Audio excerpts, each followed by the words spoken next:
واضح وہ نہیں تھی. تو میں سمجھتا ہوں کہ جو چیف منسٹر پنجاب والا جو ایشو ہے وہ مجھے خطرے میں نظر آ رہا ہے. ٹھیک، میرے ساتھ رہے گا احمد اللہ محبوب صاحب. یہ جو ایک ہمارے سامنے فیصلہ آ گیا، اب چلیے منرف اراکین کا فیٹ تو وہاں پر ہے، لیکن اگر شاخاور صاحب کیونکہ سینئر ایڈوکیٹ ہے سپریم کورٹ کے، اگر ان کی بات کو دیکھا جائے تو لگ یہی رہا ہے کہ جو منرف اراکین تھے ان کا فیٹ تو سیلڈ ہے. وہ پارٹی ڈائریکشن والا ایک ٹیکنیکل بات ہے، لیکن جب سپریم کورٹ سے تشریح آ جائے تو پتہ نہیں الیکشن کمیشن کتنی جرت کر پائے گا، یہ بھی ایک سوال موجود ہے. لیکن اگر وہ منحرف تھے اور وہ ڈی سیٹ ہو جاتے ہیں تو پنجاب کے اندر آپ کو لگتا ہے اتنا آسان ہے کہ دوبارہ چیف منسٹر کا انتخاب ہو؟ دیکھیے میرا یہاں پہ میں تو قانون دان نہیں ہوں، لیکن قانون کو پڑھتا ہوں اور چیزوں کو دیکھتا رہتا ہوں. لیکن میرا خیال یہ ہے کہ سپریم کورٹ کی جو آج کی آرڈر ہے اور جو ممکنہ فیصلہ الیکشن کمیشن نے کرنا ہے، یہ دو الگ باتیں ہیں. ٹھیک ہے. اس فیصلے میں، سپریم کورٹ کے فیصلے میں تو یہ لکھا گیا ہے کہ جو منحرف اراکین ہیں ان کا ووٹ کاؤنٹ نہیں ہوگا. ٹھیک ہے نا جی. اس میں منحرف اراکین کون ہے، اس کا ڈیکلیریشن دے گا پارٹی ہیڈ اور اس ڈیکلیریشن کو کنفرم کرے گا الیکشن کمیشن. ٹھیک ہے. لہٰذا یہ دو الگ باتیں ہیں. اگر کل کو الیکشن کمیشن یہ کہتا ہے کہ وہ منحرف تھے ہی نہیں، ان کے پاس بھی آرگیومنٹ ہو گیا، لیکن وہ کہہ دیتے ہیں کہ وہ منحرف تھے ہی نہیں، تو پھر ظاہر ہے ان کے ووٹ نہ کاؤنٹ ہونے کا کوئی سوال پیدا نہیں ہوتا. لیکن اگر وہ منحرف ہو جاتے ہیں تو پھر یہ بات بائنڈنگ ہوگی، پھر یہ ان کا ووٹ کاؤنٹ نہیں ہوگا. بٹ اس میں جو پیرا 3 ہے احمد محمود صاحب، اس کے اندر جیسے شاخاور صاحب نے اس کو پوائنٹ آؤٹ کیا کہ اس نے جو پورا فنکشن ہے 63A کا جو پروسیجر دیا ہوا ہے اس کو for all practical purpose redundant کر دیا، کیونکہ یہاں پر تو وہ کہہ رہے ہیں کلیئرلی کہ جی وہ نہ ووٹ کاؤنٹ ہوگا، وہ ڈسریگارڈ ہوگا، وہ کاؤنٹ بھی نہیں ہوگا، اور ریگارڈلیس کہ پارٹی ہیڈ کوئی ڈیکلیریشن کوئی فارورڈ کرتا ہے ٹو دی الیکشن کمیشن اور نہیں، وہ کنسیڈر ہوں گے کہ وہ انہوں نے ڈیفیکشن کی ہے.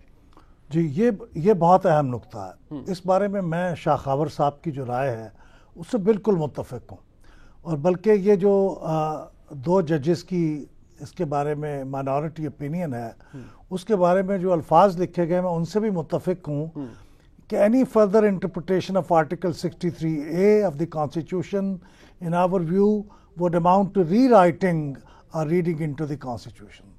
تو میرے خیال میں اس لیے جو 63A میں جو چیزیں لکھی ہوئی ہیں وہ ریڈنڈنٹ ہو جاتی ہیں بہت سی، اگر سپریم کورٹ کا یہ جو فیصلہ آیا اس کی روشنی میں.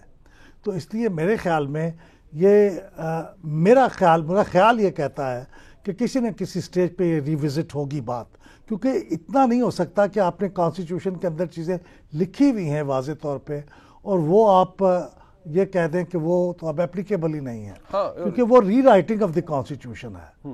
اور میرے خیال میں، اور یہ ٹھیک ہے ایک جج کی بھی اگر اکثریت سے فیصلہ ہوا ہو تو وہ بہرحال فیصلہ ہوتا ہے، لیکن بہرحال یہ بھی اہم بات ہے کہ 2 ججز نے اس کے بارے میں ڈسینٹ کیا ہے اور بہت اسٹرانگلی کیا ہے، اور 3 ججز نے اس کو کہا. اور پھر اس کو جس طرح انہوں نے ریلیٹ کیا ہے آرٹیکل 17 سے، میرے جیسا عام آدمی تو اس کو بھی سمجھنے سے قاصر ہے، کیونکہ وہ تو انڈیویجول کے رائٹ کی بات کرتا ہے to the right of association. بالکل. تو اس کا پارٹی کے right of holding them selves as an integrity, اس کی جورسپروڈنس کیا ہے؟ شاخاور صاحب ایک بات یہ جو ابھی پنجاب کے حوالے سے آپ بھی ذکر کر رہے تھے، for all practical purposes sir, as a seasoned lawyer, practising lawyer, آپ کو لگتا ہے کہ اب جو امیڈیٹ ایفیکٹ ہے وہ کیا ہے؟ ایک یہ کہ حمزہ شہباز شریف جب وہ لوگ ڈیفیکشن میں منحرف ہو گئے، فارغ ہو جائیں گے، ڈی سیٹ ہو جائیں گے، تو کیا آٹومیٹکلی پھر ہم اس 16 اپریل والی جگہ پر چلے جائیں گے جہاں پنجاب اسمبلی میں دوبارہ انتخاب ہوگا، یا کچھ اور بھی ہو سکتا ہے؟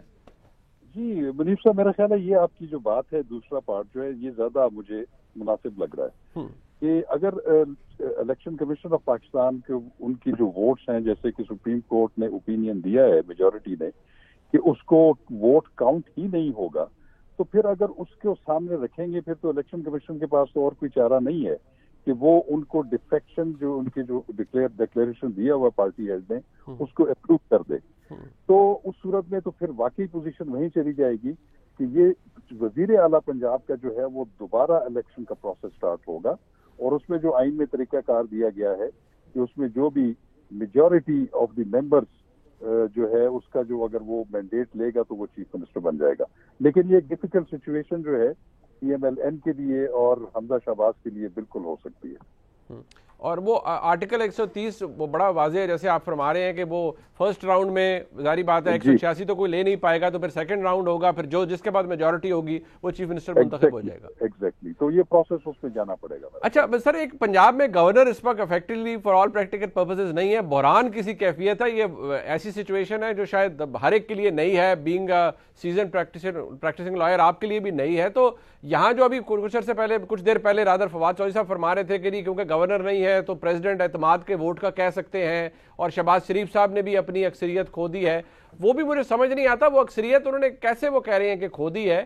کیونکہ اگر پی ایم ایل کیو کے 2 ووٹس کی بات ہے تو پارٹی ہیڈ تو چودھری شجاعت حسین صاحب ہیں، انہوں نے ڈیسائیڈ کرنا ہے کہ انہوں نے کس کو ووٹ کہاں دلوانا ہے. جی میرے جو وفاقی حکومت کی بات ہے، وزیر اعظم جو شہباز شریف ہے، میرا خیال ہے ان کو اس کا کوئی فال آؤٹ نہیں ہوگا اس اوپینین کا. اس کی وجہ یہ ہے کہ وہ تو کسی بھی جو ہے پی ٹی آئی کے منحرف اراکین نے تو اس میں ووٹ ہی نہیں کیا. وہ تو جو ان کے حق میں ووٹ کیا ہے وہ اتحادیوں نے کیا ہے، ان کی اپنی پارلیمانی پارٹیاں ہیں، تو وہ تو پی ٹی آئی کے ڈسپلن کی پابند نہیں تھی. تو میرا نہیں خیال کہ اس کا کوئی ان پہ نیگیٹو فال آؤٹ ہو سکتا ہے. لیکن پنجاب گورنمنٹ جو ہے اس میں ضرور ایسی صورتحال ہے کہ یہ اوپینین جو ہے ان پہ کافی ایڈورس افیکٹ ہوگا.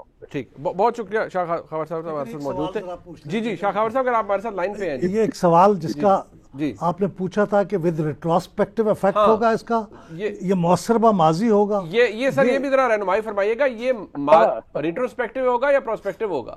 دیکھیے وہی صاحب میں آپ کو بتاؤں، یہ آرٹیکل 189 آف دی کانسٹیٹیوشن آپ پڑھیں تو وہ یہ کہتا ہے کہ سپریم کورٹ کوئی بھی ایسا فیصلہ جس میں انہوں نے پرنسپل آف لا انینشیٹ کیا ہو یا ایک لا پوائنٹ سیٹل کیا ہو تو وہ بائنڈنگ ہوتا ہے upon all the judicial and executive authorities.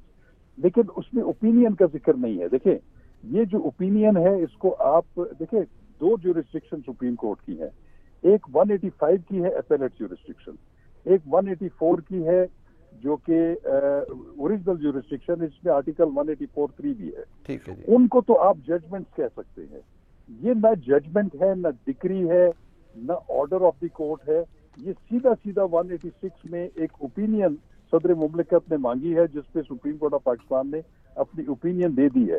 اور میں آپ کو ایک دوسری بات بھی بتاؤں کہ اوپینین میں کوئی شارٹ آرڈر بھی نہیں ہونا چاہیے تھا. یہ آپ باقاعدہ پوری ڈیلیبریشنز کر کے اوپینین پوری لکھ کے تو پریزیڈنٹ کو بھیجتے اور اس کی کاپی آپ جو ہے وہ پبلک کر دیتے.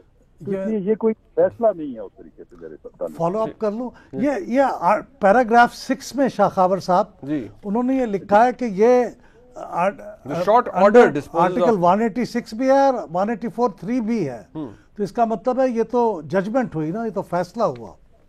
دیکھیے بات یہ ہے کہ میرا خیال ہے اس پہ کافی ڈسکشن ہو سکتی ہے کیونکہ یہ 2 الگ الگ جورسڈکشنز ہیں اور میری دانش میں ان دونوں جورسڈکشنز کو آپ املگمیٹ کر کے ایک سنگل آرڈر نہیں کر سکتے.